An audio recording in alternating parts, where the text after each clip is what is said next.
Ngayon gawa tayo ng supas. Habang umiinit pa yung kasarala na gagamitin natin. Pero nakita ko muna yung mga kasangkap. Yan po. Yan, umpisa na tayo. Kunting oil lang inilagay ko. Ayan ang corned beef natin. Yan po siya.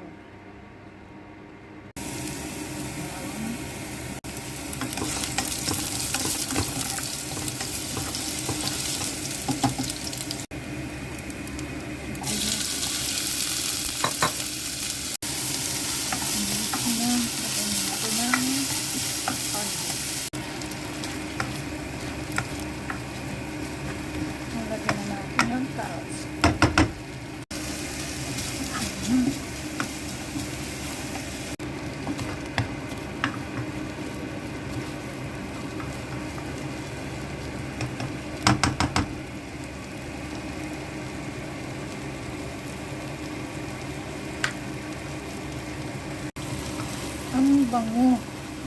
Siguro ka sa ang kapitbahay namin. Ang bango naman ng niluluto. Ang sarap. Pag ginisa sa bawang sibuyas, tapos ito. Ay, naman, sarap.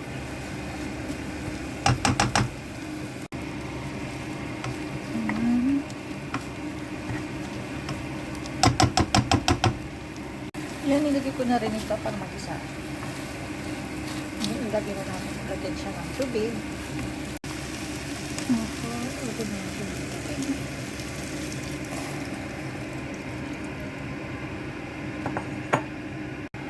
Po, nilagyan naman po natin ng tubig. Kulay natin yan hanggang sa lumambot itong angel hair.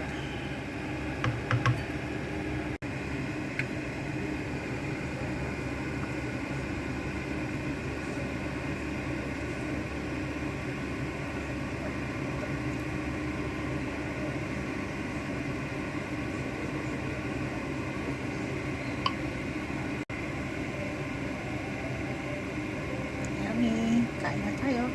Ayan na kayo guys. Kain na tayo. Ayan o. Tapos may suka. Para pang alis mo. Umay po.